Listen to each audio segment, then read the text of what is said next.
We'd like to welcome Dr. Andrew Kulmatiski. He's a new associate professor in the College of Natural Resources at USU. He's received degrees from Colby College, the Yale School of Forestry and Environmental Studies, and Utah State University. Andrew studies plant-soil interactions with the expectation that improved understanding of below-ground processes will improve natural resources management. So can we welcome Dr. Andrew Kulmatiski?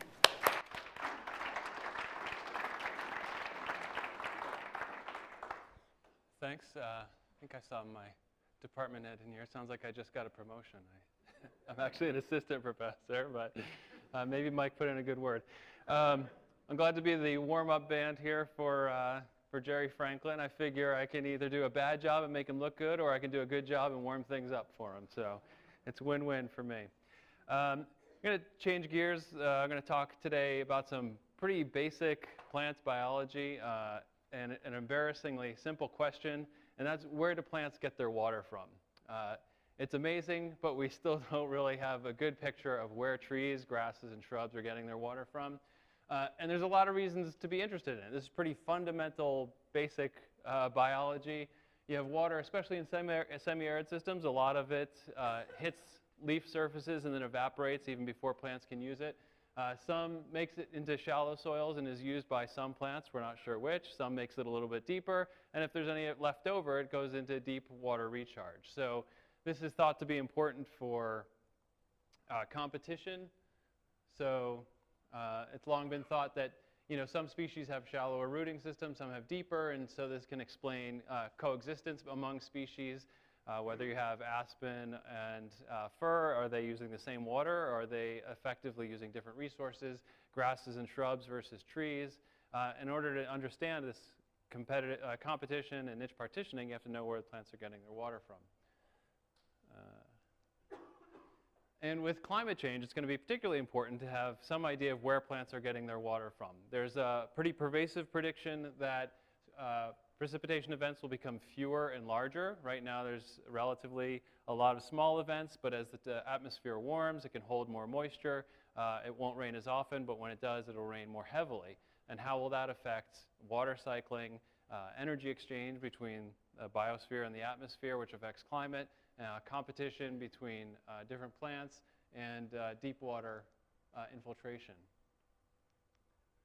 So if you want to know if there is going to be an increase in deep water infiltration, aquifer recharge, and water availability, you have to have some idea of where plants are getting their water from. Also tied in to fire. I think there's a growing appreciation for the fact that duff moisture and shallow soil moisture is critical for predicting fire intensity and timing and frequency. But it's really hard to predict how much water there will be at certain soil depths if you don't know where plants are pulling the water from. So, and there's one good reason why we don't know these things. It's a pain in the ass to work in soils. It's hard to dig a hole, right? Not only is it hard to dig a hole, but once you've dug the hole, you've probably killed everything you want to look at. On top of that, it's really these tiny little fine root hairs that are really hard to see, that are actually doing all the heavy lifting of the water in the soil, and so it's hard to see those. And so my talk today is going to focus on this technique that we've been developing to try to figure out exactly where different plant species in the field get their water.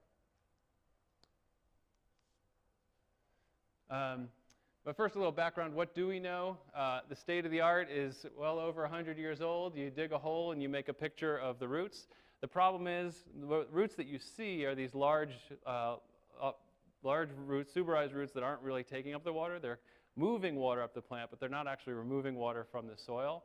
And so we don't really know the relationship between where root mass is and where plants get their water from. You can instrument soils with soil moisture sensors to get an idea of how water moves through the soil profile. And you can get really great measurements of the water cycle. The problem is you don't know which species are pulling the water from different depths and how climate change would affect competition among those species, or if you get a shift in species, how that will affect water cycling in the future. You can similarly use like a weir at a watershed scale to get an idea of how water moves through the whole system. But again, this doesn't give you information on how individual species access water. And like I mentioned, the trick is that it's really these tiny little microscopic root hairs that may only live for a few days that are really pulling all the water out of the soil. They're hard to see, almost impossible to distinguish different species. And so we have to find some way to figure out what these fine little root hairs are doing. There have been some techniques in the past 10 or 15 years that have come to the fore. Rhizotron systems where you look at roots, but again, you see them, but you don't know what they're taking up. You can look at water potential or stable isotope approaches to compare the isotope composition of plants and soils. But again, all these give you really fuzzy ideas. You can say, oh, this plant uses shallow water and that one uses some deeper water, but you don't really know really good quantitative ideas of where each species is getting the water. So we have been, at the point over here, we've been attacking this question. I started doing this work with invasive and native plants in the shrub steppe in Washington State. And then we really kicked into gear looking at this question of the two-layer hypothesis and tree and grass coexistence in savanna systems. This work we've been doing mostly in Kruger Park in South Africa. So there's this long-standing hypothesis that trees and grasses can coexist in savannas because trees have access to deep soil water. The problem is when you measure roots, so the idea is trees have deep roots, grasses have shallow roots. The problem is when you measure roots, most of the roots are near the surface. This root biomass data doesn't really give us the answer. And after 50 years of this hypothesis explaining tree and grass coexistence, the data is lacking, and there's been a shift to the idea that, well, trees and grasses could probably coexist just because of fire and herbivory. And so these other explanations have become dominant explanations for why trees and grasses coexist, largely because we just don't have the data for water use. So we don't know if trees and grasses are using different soil resources. So our approach was a pulse chase approach where we inject deuterium oxide, a stable isotope of water, into the soil at several different soil depths a few times during the year, and then we follow that tracer, move through different plants. Consistent with the two-layer hypothesis, you'd expect that if you injected deep into the soil, you'd get pretty much a tree signal and no grass signal. And if you inject shallowly, you get mostly a grass signal with no tree signal. Alternatively, if there isn't niche partitioning, if you inject shallowly into the soil, you'll get both tree and grass water uptake.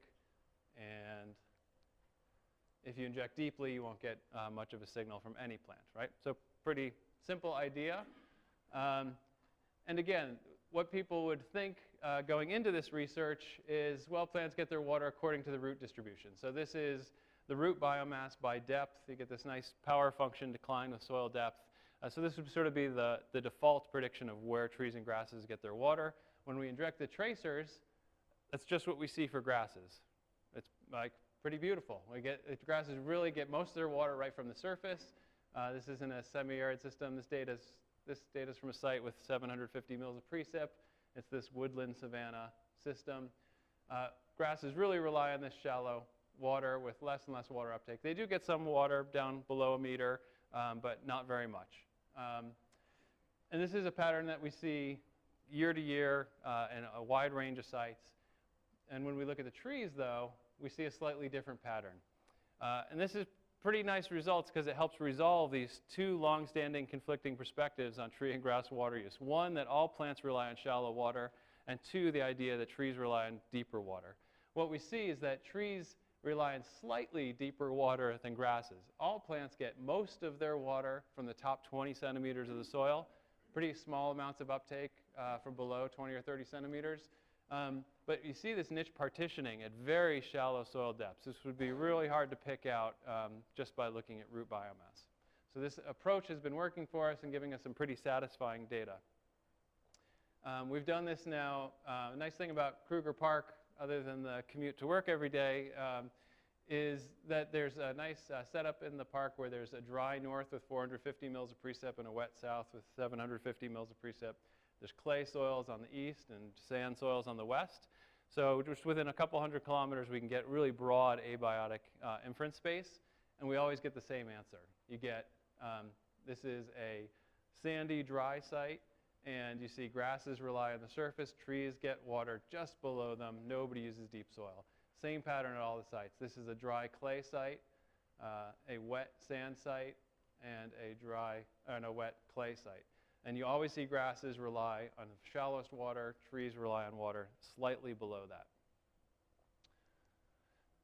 We've done some of this work up in Shrub Steppe, up in Washington State. We just finished a site up in Idaho this year, and I'm starting to look to do some work across an elevational gradient right here in Cache Valley, from agricultural sites all the way up to forest sites.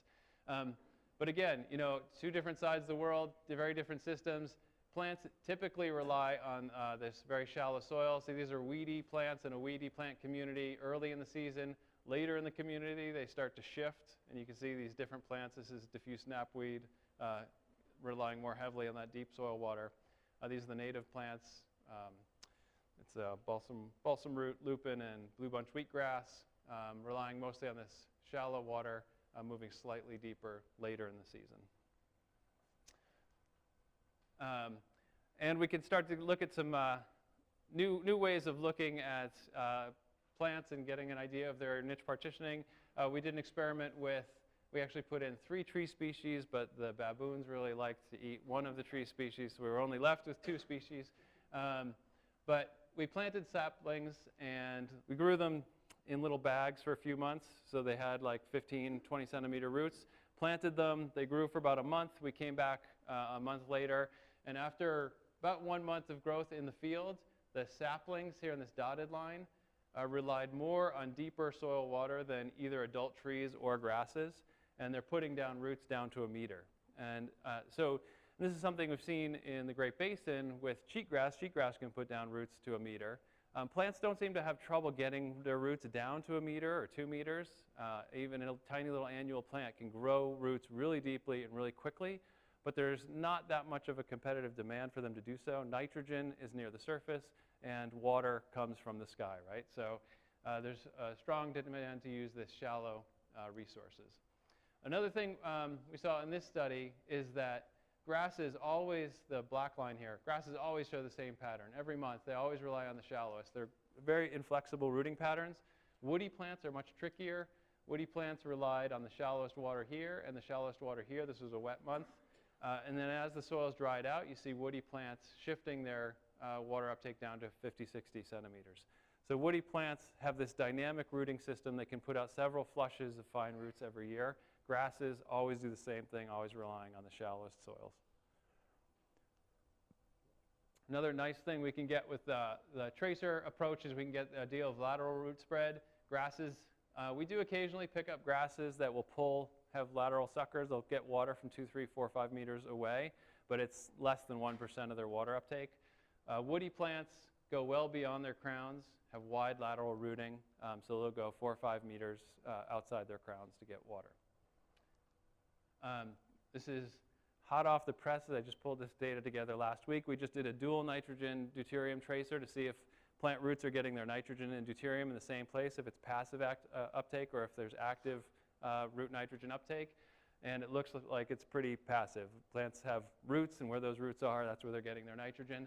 Grasses, you see this typical power function decline in nitrogen uptake with depth.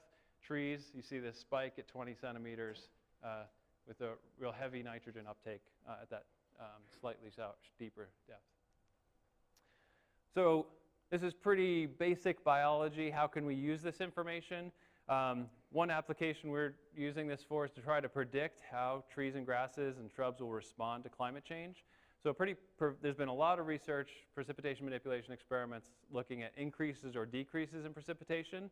But a much more pervasive and poorly tested prediction of climate change is that precipitation events will become fewer and larger.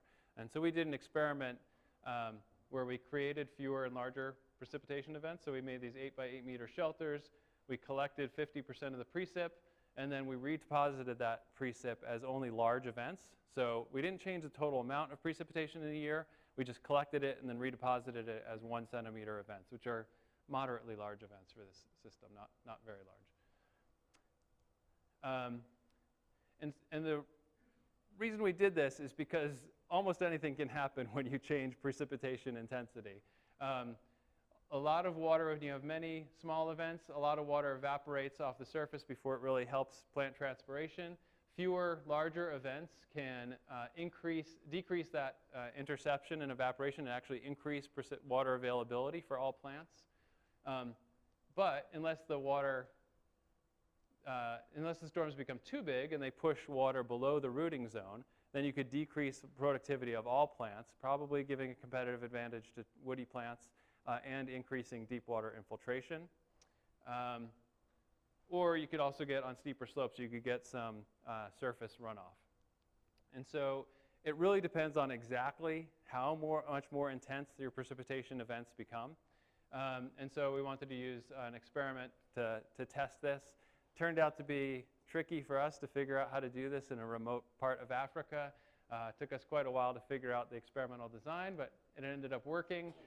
We collected water in these barrels and then distributed it through this tubing and ended up pushing water. So here's control soil moisture, plant available water down to 130 centimeters in control plots in blue and treated plots in red. And these treatments, just making these 1 centimeter events, pushed water deeply through the soil profile. So from our tracer studies, this would suggest that we're probably losing water from the soil profile, so this is bad for most plants, but probably better for trees than for grasses because there's a little bit slightly more deeper water. So we measured, used dendrometers to measure woody plant growth increment, a disc pasture meter, and harvests to measure grass biomass, and then we did a tracer study in the experiment to see how the root patterns responded. And consistent with our tracer data, this is woody plant diameter increment. The first couple years, there's no response by woody plants. But the second year of treatment, we see this big increase in woody plant growth. So as we would predict, we get this burst in woody plant growth with fewer larger precipitation events. So again, we didn't change the amount of precipitation, just the intensity of it. Grasses never liked it. Right from the beginning, we see less grass biomass in the treated than control plots.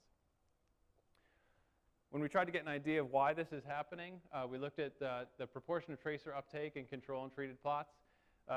Trees were relying on this surface soil with more deep water uptake than the grasses. And with treatments, they really shifted the rooting pattern. They killed off basically their shallow roots and moved their rooting pattern more deeply into the soil. Grasses looked like they're trying to do it, but they just weren't really able to shift their rooting pattern. So again, we see this inflexible grass rooting pattern and this flexible tree rooting pattern. So this helps explain how these woody plants are responding positively to this change in precipitation.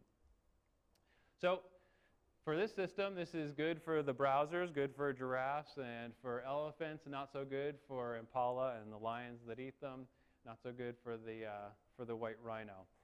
And a system like Intermountain West, this could help explain the shrub encroachment we see across much of the western U.S. And could help explain changes in fire regimes that result from shrub encroachment. So the next step for this work that we're just doing now is converting this proportional uptake. This has all been proportional uptake data that I've been talking about, which is good for looking at plant competition. But if you want to know the actual amount of water moving in and out of the system, you got to convert that to, you have to multiply the proportion uptake by transpiration, and that's work we're doing now. When you do that in this system, you see that grasses are really moving most of the water out of the system. This is a consistent grass carpet with occasional trees, so it's not too surprising. And we're getting some pretty promising results. We get R-squares of about 0.89. I can tell you how much water is, if you tell me the precipitation, I can tell you how much water is at any soil depth any day of the year. So this is pretty promising for modeling water, biosphere, atmosphere, energy exchange, deep water infiltration, and for predicting fire intensity at any given time.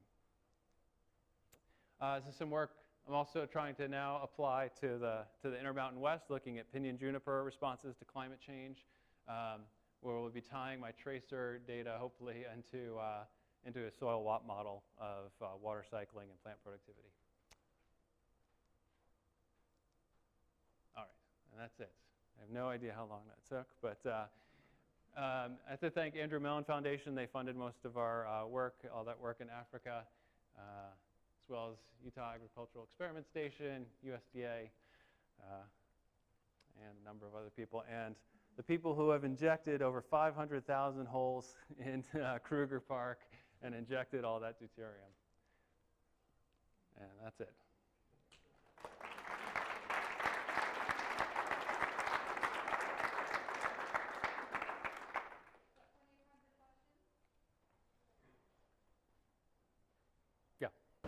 How would you predict that things would go in areas with deeper water recharge with deep snowpacks, for example, like we have in our mountain systems? Yeah, so this Savannah system has it's a different system in that it has a 6-month dry, cold period, and then you get hot, wet summers. And so you're always getting that precip from the surface down, and the plants use most of it before there's deep recharge, which is very different than the systems we have here, where we have a big snowpack that then infiltrates deeply, right? And so you see that in the Washington data, there was deeper water use, even though it's much smaller plants.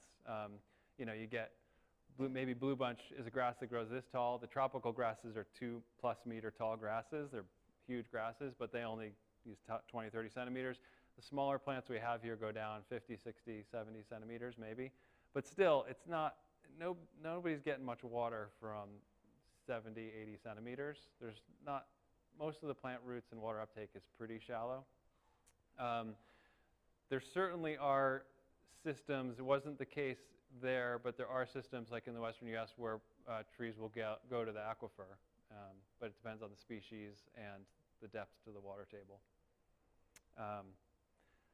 So yeah, but this is more of a plug that, you know, this is a new technique that we can now measure, and it's pretty fundamental. Like, it's amazing that we don't know where different plants get their water from. So this is something that I think we really need to apply to this region, and it's something that I'm starting to do, because it has the promise of allowing you to predict how species will respond to different climates. Yeah. What role would a saltwater redistribution play in your experimental setup? Did you measure it? Was it happening? So we inject and then we sample pretty much 2 days after. We have a pretty rough idea of the sap flux. So we know we're not getting redistributed water. We're getting the water that arrives in the plant root system pretty immediately. We know that the water that we measure is water that was taken up within a few hours of injection. So it's not measuring redistribution. We could measure redistribution a few different ways, but yeah, but our plants, it takes that long for the water to move up to our sampling sites. There's kind of, well, because our data integrates the whole root system, so it takes a while for it to come across the root system and from depth. And then some of the trees we're sampling up at 2 meters before we get it. So we'll see a quick spike within like 3 to 6 hours if we happen to have a direct line from our injection to the sample point. But most of the tracer flow peaks out at 2 days later. But there's a lot of details. I'm happy to talk to you later. Yeah. Can you talk a little bit about implications for, you talked about that this has progress or implications for predicting water modeling use. Can you talk a little bit about how this could affect wildfire predictions and modeling and relationships with that? You mentioned that. Yeah, so as I know Jim spoke earlier, I don't know if he's still here, but yeah, I've been talking to him, and I think for I'm not a fire specialist, but it's my understanding that having predictions or model estimates of duff moisture levels are pretty key for fire spread and intensity, and in order to know those duff and shallow soil moisture concentrations over a landscape, you have to know when it rained, how much it rained. You have to know how quickly water moves through that soil type. And most water in the western U.S. Goes back out to the atmosphere through plants. So if you want to know what water is doing, you have to know where plants are getting their water from. There's a big difference if plants are getting their water from 10 centimeters or 1 meter in determining how much water is near the surface.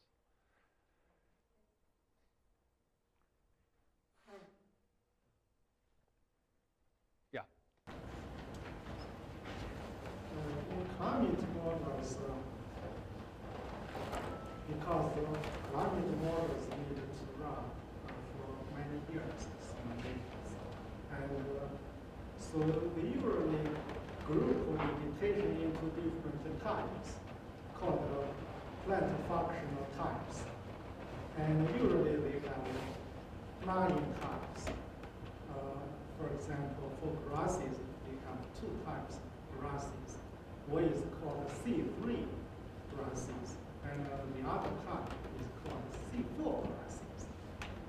And C4 grasses have very deep roots, and it is as expected that in the future climate, tropic forests may be replaced by C4 grasses because the C4 grasses have very deep roots. And usually the grasses can only use very shallow moisture, right? Did you measure that kind of The very C4, I'm not sure the rooting, because of what I do, I'm skeptical of rooting distributions, but C4 grasses are more water use efficient because of the C4 pathway. I'm not as confident about the root depth distribution for C4 grasses. We do have species data, so we know what each species is doing.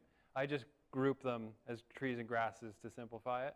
And all the African grasses were C4. So and they're all using very shallow water.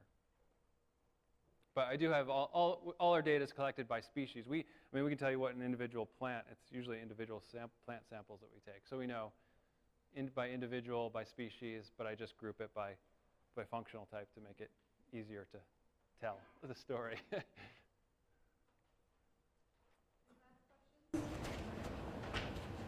Thank you.